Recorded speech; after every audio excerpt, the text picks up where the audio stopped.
What's up, guys? Welcome back to another video. My name is Jaya and I love all things bookish, and this happens to be one of my personal favorite videos to do as well as to watch, and that is none other than the TBR video. I am very excited for the lineup this November. I will be 100% honest, some of the books did spill over from October because I did not have as much time to read as I thought I would, but that's neither here nor there. Without further ado though, let's jump into the video. It's reading time here at JB's Corner. For those of you that are new here, welcome to the channel. My passion in life is books. I love to read. I love fiction. And I feel like after grueling years of school where I only got to read textbooks and whatnot, now I am really fulfilling that 16-year-old in me's dream to just sit and read as much as possible and consume as much fiction as possible. And so no one should be surprised that most of the books in this list are fiction. For those of you that are new here, welcome to the channel. I put out videos every Wednesday and Sunday on bookish related content. For those of you that are returning, thank you so much for being here. It means the absolute world to me to have you here and to talk all things books with you guys. So let's get into it.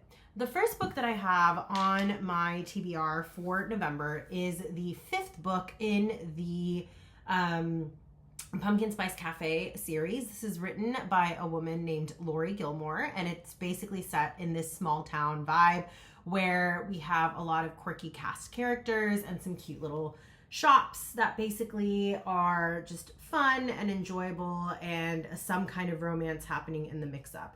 So far, 4 books had been written. We had the Pumpkin Spice Cafe, the Cinnamon Bun Bookshop, the Christmas Tree Farm, and the Strawberry Patch Pancake House.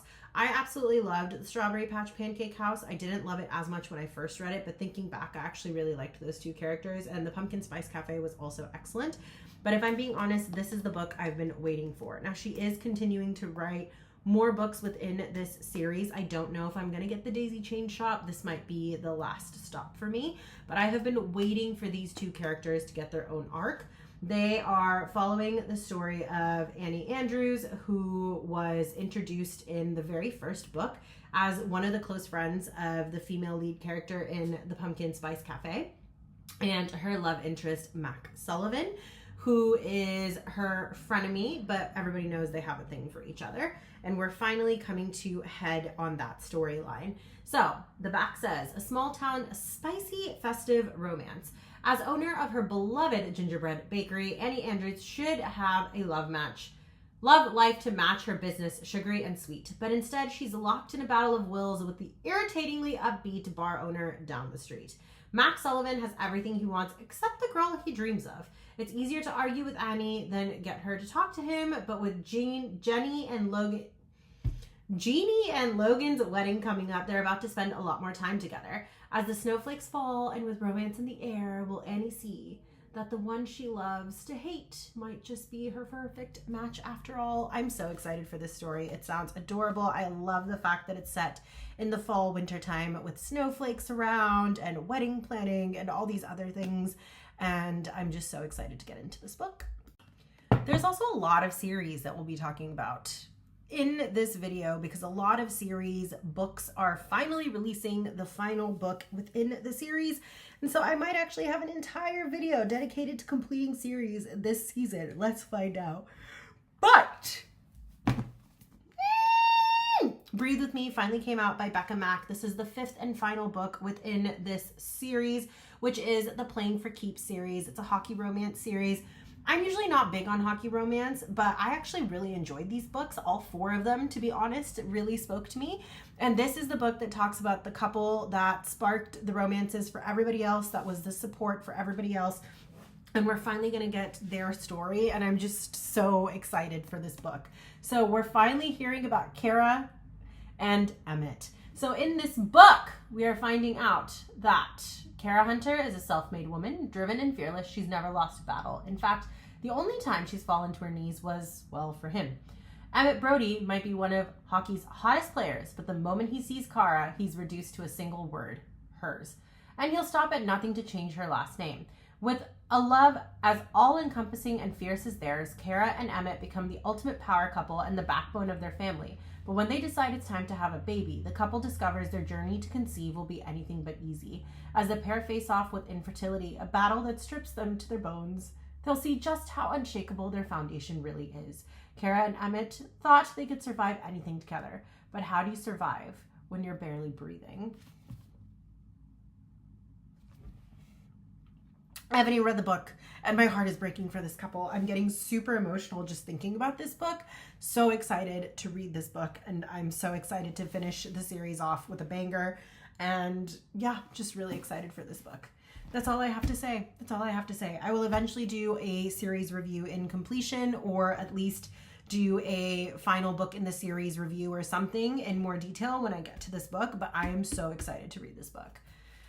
Next up, I have 2 books by the same author, who is one of my favorite authors, and this will complete me reading all of the books that have been released by this author thus far, and that is Fredrik Backman. So I will be picking up My Grandmother Asked Me to Tell You I'm Sorry, as well as My Friends. My Friends is the book that he released this year. There are wonderful, wonderful reviews about it. From everything I've heard, this book is designed to basically tear you apart, break you apart, make you fall apart, and then put all the pieces back together. It follows the journey of 3 friends throughout childhood to adulthood and all their journeys together. In this book, the grandmother is about to pass away, and she asks her granddaughter to basically give letters of apology to all of the people that she feels she has wronged throughout her life. And this young girl basically decides that she is going to do her best in order to apologize on her grandmother's behalf to all of these individual people. And it just leads to an adventure as Elsa basically decides that she's going to do this for her grandmother's last wishes. I just thought this book sounds so cute, and once again, just a very interesting way for a granddaughter to reconnect with her grandmother. It just sounds like such a beautiful book, and I can't wait to sink my teeth into it. The next book that I have on my list is Of Monsters and Mainframes. This is basically following the story of a spaceship, Demeter, that just wants to take her humans safely from one destination to another. She just wants to get them from Earth to Alpha Centauri. However, because of the ancient vampire Dracula being reawakened and chasing all of her passengers across the universe, they keep getting eaten, and now she doesn't know what to do. So she teams up with her own group of crazy monsters, including Frankenstein, a werewolf, Pharaoh, a vampire with a grudge, spider, drones, in order to take down the evil Dracula and to rescue her space compatriots that are joining her on this journey from Earth to Alpha Centauri. It's a heartwarming story about some monsters coming together and really testing the idea of family and friendship, and I'm so looking forward to that for this season of Thanksgiving, but also for the fact that we are coming off October spooky vibes, and I just felt like this was the perfect book for that vibe. The next book I have on my list is the new Lynn Painter book, which is Fake Skating. I have absolutely adored Lynn Painter for a very long time. I think her young adult books are absolutely adorable. I will say that it was a little bit of a miss with Nothing Like the Movies for me, which was the sequel to Better Than the Movies, but Better Than the Movies was one of the best books I've ever read. So I was very excited when I saw that Fake Skating is now available, and also by Lynn Painter. So cute. Okay, let's read what it's about together. Growing up, Danny couldn't help but follow around the dorky and adorable son of her mom's best friend. From the play dates on the playground to sneaking into movie theaters, Danny and Alec were inseparable until Danny moved away. Flash forward years later, and Danny's back in Minnesota after her parents' devastating divorce. Dealing with the fallout of her parents' breakup, Danny attempts to rekindle her friendship with the cozy and comforting Alec she has missed, and who has been strangely MIA since Danny moved away. But teenage Alec is nothing like the kid Danny remembers. He's the hockey star in a town where hockey players are worshipped like gods. Instead of little Danny following him around, Alec now has a line, I can't read, of fans drooling all over him, and he loves it. But when one thing leads to another, and Danny and Alec find themselves thrown together to play the roles of boyfriend and girlfriend, complicated becomes an understatement. Their fake relationship forces the duo to face their true feelings towards each other, along with the real reasons why they have been absent from each other's lives for so long. I think this should be a fun one to read. I do typically like a fake dating trope, especially in a young adult setting. It can be kind of entertaining, kind of funny. So we'll definitely see what this book has to offer. I don't really have anything else to say about it because I don't really know what else is going on. We're going in pretty blind, so we'll find out together, team. We'll find out together. So these next two books were actually supposed to be read in the month of October, but because my life got away from me the last 2 weeks of October, I definitely did not get them finished. I did read the first two books in this series and I absolutely adored them, and it's none other than the Green Creek series by T.J Klune. So I do hope to finally finish Heartsong as well as Brothersong in this series. I have had a chance to read Wolfsong and Ravensong and absolutely loved both of them. Love the quirky characters, love all of the different dynamics of the various characters, and I was really hoping to read these in October because it's about family of werewolves and witches, but you know, here we are. So I'm hoping to finish these books next on my to-do list of books to read for the month of November. I will also say that these are absolutely beautiful and I'm so excited to jump into them. I also love the fact that each of these books are written from different perspective of different characters, which is kind of fun. So the first two books were written in the perspective of basically our main character, whose name I'm now blanking on. Ox. There we go. Our main character, Ox. The second book was kind of written in the perspective of Gordo, who is another major character. So I'm really curious to see where these two books will take us and which characters they're going to follow more clearly. But I'm definitely looking forward to getting to these. The other two books have made me laugh, cry, scream, throw things, bite my nails in anticipation of what's going to happen, and they've just kept me on the edge of my seat. So I'm so excited to finish this and also round out the T.J Klune collection of books that have been released thus far, so I can be nice and ready for the new one that is hopefully releasing this spring. On a separate note, guys, I'm so tired and I'm so dehydrated. I'm just coming off of 2 weddings right now and finally sitting down to film, so that's why I look like a hot mess and sound like a hot mess. So please bear with me. It's also why I'm wearing my Never Better sweatshirt, because this is truly how I feel today. The next book that I want to talk about is a book that is a continuation of a duology series. I read the first one, I want to say last month or maybe the month before, and I absolutely loved it. And it's Abigail Owens' book, The Games Gods Play, which was absolutely incredible, basically following the story of a young woman who ends up becoming the champion of Hades in the Crucible and ends up forming a connection with him, and then later on finds out that Persephone has actually been taken and is being held captured, and they are trying to go save her. So this book then takes over where that book ended, where our main character in that book is basically in dire straits and she needs to be saved at this point. And that brings us to The Things Gods Break, which is also the next book in the Abigail Owen duology series. The painted edges are absolutely gorgeous. I am so obsessed with them. And in this one, we're probably going to find that Hades has some ideas up his sleeves. Let's just take a moment to appreciate the inside, though, of this book. Oh my gosh, it's so pretty. It's so pretty, guys. It's so, so pretty. I love it so much. It's so gorgeous. I'm obsessed with the artwork in this book. It's just so stunning. Anyways, neither here nor there. Let's talk about the book. The gods want her dead. Hades will bury them.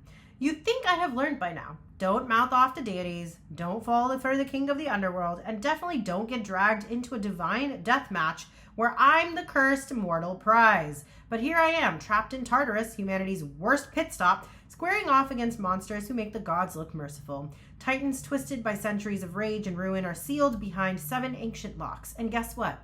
I'm the key. To escape, I'll have to survive every horrifying trial they throw at me. To win, I might have to become something the gods never saw coming. Oh, and Hades, he's about to break every rule the gods ever wrote. Because to save me, the god of death will burn the world. But if I break free, so do the Titans. And the world won't just suffer, it'll beg for the end. And that is where we're taking off with this next book. I'm super excited for this one, as well as the new change in scenery and the vibes of Tartarus. So we'll see what this book has to offer. Next up in the TBR, we have another book that is the continuation and completion of a duology series, and that is Bonds of Hercules by Jasmine Moss. The first book, Blood of Hercules, was absolutely incredible. I may or may not have to reread that potentially, or at least read the end of it. But basically, we have two different groups of characters that have either Olympian blood or they have blood of the cathartic gods, which is like Hades and Ares and so on and so forth. And basically, the goal of this book is that a woman has been forced into the crucible because she's discovered to have magical god blood in her. And then she ends up becoming the daughter of the house of Hades. And she finds out that she has the blood of Hercules within her. The book basically ends after a bunch of trials have happened and she's kind of been claimed by her cathartic brothers. She's also forced into a marriage that she's not sure she wants. It is kind of reverse harem-y, this vibe of this book. But overall, it was just an incredible ride, the first book. And where it left off, I was like, oh my God, I'm waiting to read the next book. And so now here we are. This is the second book in that series. Shall we read the inside together? I'm Hercules, but my powers are not what they seem. I'm trapped in a marriage with my two enemies, and I've accidentally joined a cult. To make matters worse, Augustus and Karen are trying to seduce me. It doesn't help that my mentors, Achilles and Patro, are acting really strange. Now a dangerous prisoner has escaped from the underworld, and things are spiraling out of control. Men are fighting over me, mysteries are unfolding left and right, and I've had enough. Everybody better beware, because I'm fighting in the gladiator competition and seizing my power. Things are about to get very messy for Sparta. And that is where we have this book. I am so excited to read this book. I think it's going to be absolutely incredible. And I'm so excited to see the other gods kind of taking their roles in this. Look at this beautiful cover, though. Let's just take a moment to appreciate how stunning the edges of this book are. Right? Gorgeous, gorgeous. And then here is the end plate. Oh. Oh. You're just so pretty. But I'm so excited to read this. I also think it's finally time that our main character gets a little bit of power given to her and she starts to realize just how amazing and cool she actually is. So I'm very excited to read this book too and to complete out this Villains of Lore series by Jasmine Moss. Another series that I recently read that I enjoyed tremendously was the Ruinous Love series, which was written by Brynne Weaver. And I think that as an author, she was just very entertaining, very hilarious, and the characters were well developed overall. And so when I found out she's now started a new series, I had to pick up the book. And that is none other than Taurus Season. Now, full disclosure, this book was meant to be on my October TBR, but I 100% forgot it at home when I was packing, and it's not available for free on Kindle Unlimited, so it has not been read yet. It will be read now. This is the Barnes & Noble's special edition, which I think is just so cute. But in this book, we are basically following the story of a man who's trying to find a woman who he believed is the cause of the murder of a loved one of his, and unwittingly does not realize that the woman he has tracked down is also a serial killer. So again, it's very serial killer-y vibes. Welcome to Cape Carnage. Visit once, stay forever. Cape Carnage is a seaside town, a colorful houses, quirky shops, and an unusually high body count. With tourists comes trouble, and Harper Starling won't let anyone ruin her picture-perfect home. A skilled gardener with killer instincts, Harper protects her sanctuary and her aging mentor with fading memory at any cost. Troublesome tourists don't check out of Carnage. They compost beneath Harper's award-winning floor beds. But Nolan Rhodes isn't your average tourist. Devilishly handsome, disarmingly charming, and skilled with a blade, Nolan is relentlessly in the pursuit of revenge. On every anniversary of the hit-and-run accident that fractured his life, Nolan slays another target, and he saved the best for last. The undeniably beautiful Harper Starling. The problem, Harper isn't the monster he expected, and she won't go down without a fight. When an amateur true crime investigator comes to Cape Carnage on the trail of a long-lost serial killer, Harper and Nolan strike an uneasy truce. If Nolan helps Harper protect her town, she'll keep quiet about his hunting habits, for now. But their alliance soon spirals into obsession, one that threatens to shatter every secret in Carnage, including their fragile love. Taurus Season is a darkly funny, slow-burn, enemies-to-lovers romance where destruction and desire are balanced on the edge of a blade and where love is the most dangerous battleground of all. I'm so excited to read this book. I just think it's going to be absolutely hilarious, saucy, and fun as I would have expected from anything written by Brynne Weaver. And I think the comedic spin on the serial killer romance is going to be fun to read. Also, it's not quite dark romance, which I also really appreciate. I think sometimes dark romance can get a little too dark, like I saw with Haunting Adeline and Hunting Adeline, the cat and mouse duology. But that's a different video, so we'll talk about that later. But I'm super excited to read this book.